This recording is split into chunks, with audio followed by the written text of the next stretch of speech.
For a lot of people, they don't know what it is, and when I tell them I work in egg tempera, I'm usually met with bafflement.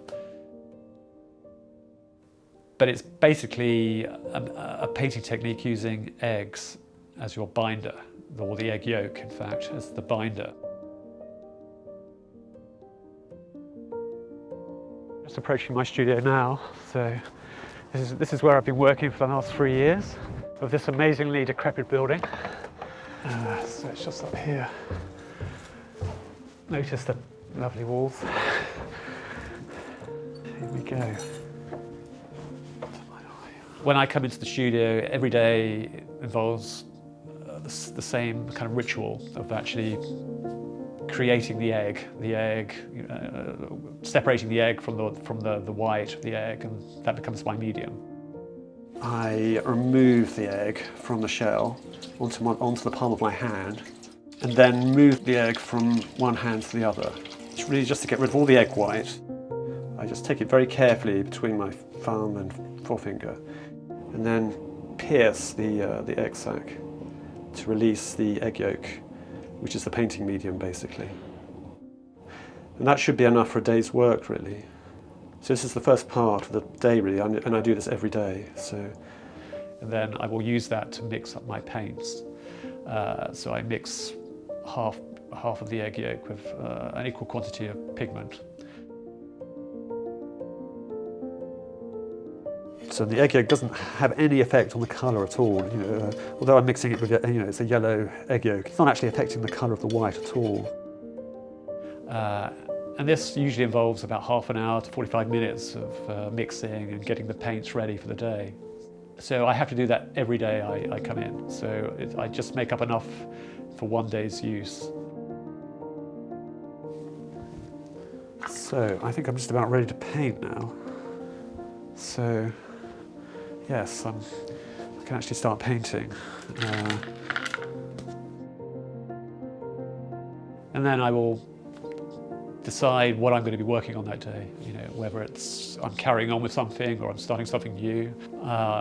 It could be if it's a still life, I will set up a composition with various objects and then spend some time deliberating about that. And then once I'm happy with that, I will start the underpainting. Bring that down a bit. So what I need to do initially is find a large brush and apply a wash of yellow ochre over the whole surface, just to eliminate the white, basically, because the white's quite overpowering. And that should dry almost immediately. So then I apply the paint, usually in the other directions. Instead of going vertically, I'll go horizontally across. Just get rid of some of the grittiness so it's nice and smooth. Once that's dry, I'm just going to work with black tempera to draw the composition out on there. So I'm just going to roughly indicate where these objects are going to lie, just to get the placing of it. The accuracy will come later on, in the painting process when I develop it much more.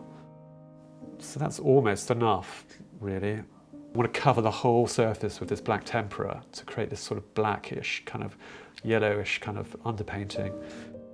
Well, the reason why I keep persevering with it, when it's quite a frustrating medium sometimes, because it's very slow, very laborious. I just love it. I do still love the quality of it. And I enjoy just working through this kind of slow process of applying small touches of paint. So in a sense, it's almost like a pointless technique. But I use this underpainting for every subject now. I've extended it. It doesn't really matter if it's a portrait or a still life or a landscape. I will just use this underpainting just to get into the painting, really, just to get it going.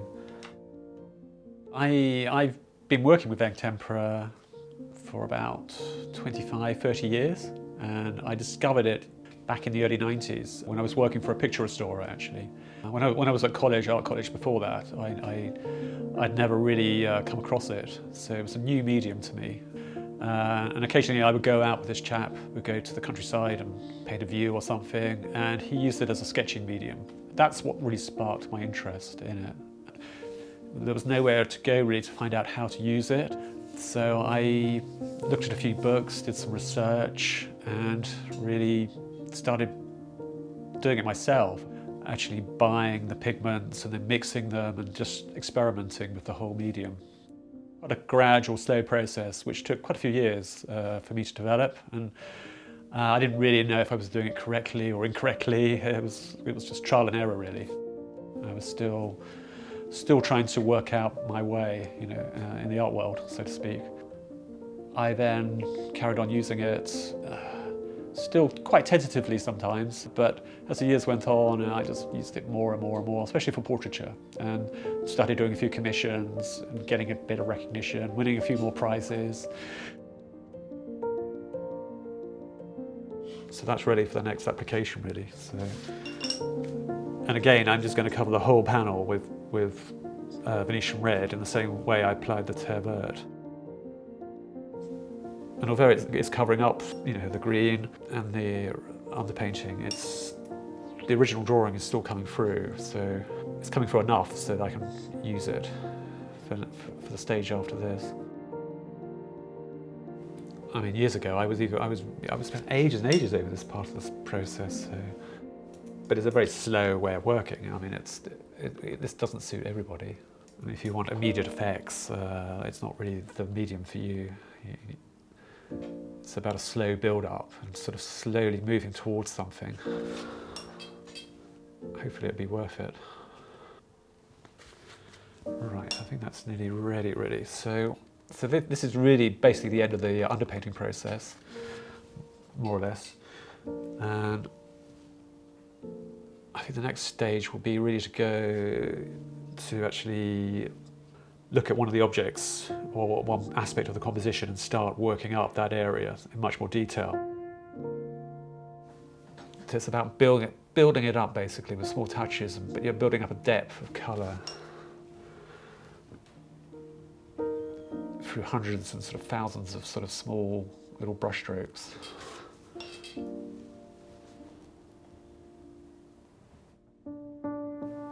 So I'm starting to be a bit more careful with this stage. You know, the brush strokes are closer together and they're more uniform. But you're still getting touches of the red coming through, which will, you know, affect the green.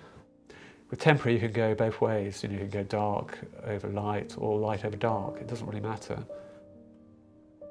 Around about 1995, I had quite a breakthrough with it as a medium, which was a portrait commission actually. To paint the Queen. So that kind of launched my kind of, I suppose, career with tempera really. So at that point, it became really my medium.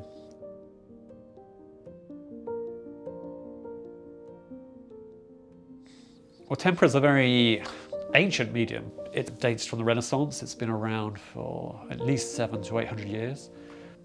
And a lot of the early Italian Renaissance paintings are painted purely with tempera. And when oil painting came along, it superseded tempera. So tempera had been the main medium for altarpieces and for religious painting at that time. But by the 15th century, oil painting was really taking over because it had more versatility. So tempera fell into almost obscurity, you know, from the 15th century onwards. There were a few practitioners using it occasionally. There was a bit of a renaissance in the 19th century and again in the 20th century. So I'm trying to use the marks I'm applying, the brush strokes, to follow the form of the shell, its sort of spherical nature or the roundness of it, the three-dimensional aspect of it. So at this stage I'm becoming much more attuned to each little area. So before it was kind of broad brush strokes, so to speak, but now I'm looking at each small area of the subject and trying to kind of. So even where I'm applying this colour or tone of white and a bit of yellow, the paint underneath is really having quite a pronounced effect on it. It's actually influencing it.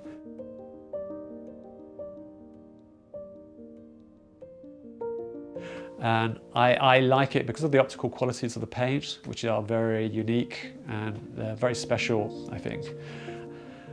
Which they need to be really, because it's a very slow, laborious medium. Because they take hours to produce. You know, you need to have that goal in sight, that what you're doing is going to really have a unique quality about it.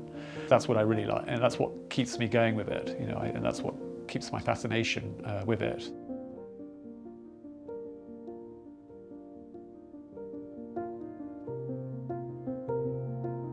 It's not like oil, it's not like watercolour, it's not like gouache or acrylic. It sits on its own.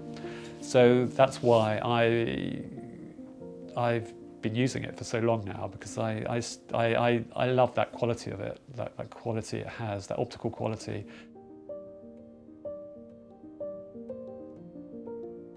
But it can be a very frustrating medium because it's very laborious. The application can be very laborious because it involves small touches of paint built up over, you know, weeks or even months sometimes. So the paintings themselves can take, you know, can take up to a year to produce if you're working on a large work. So I probably wouldn't finish the shell at this stage. I would go on and work on other elements of the painting, other areas. I tend to work everything up at the same time. So this process will probably take another couple of weeks. So if we move from the, you know, if I look at another painting I've been working on, which is not quite finished, but which is over here, I'll show you. This is another still life I've been working on over quite a few weeks, using the same techniques and process as the one I've just been working on. So I'm working from this subject here with that little house, the little toy house, and all the still life objects around it, which I composed, and with this very complicated geometric pattern behind it. So using the same palette as I did on the other still life, just working up the detail, and then just working into it and into it and into it. You know, working up each individual element. And I would have worked on I'd be working on everything at the same kind of time, so it kind of works, or it grows together, but it's getting there. So I'm quite happy with it. So I'm going to go back to the other one now and sort of develop that a bit more. Yeah. So.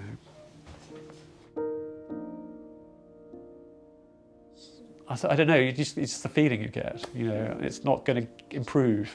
It's when it's not going to improve anymore, or there's no scope for changing it really, that's going to make a lot of difference. And then I think I decide, it's just, sometimes I think I've still got days or weeks of work on something, but then I might just start working on it that day and think, well, that's it, that's it.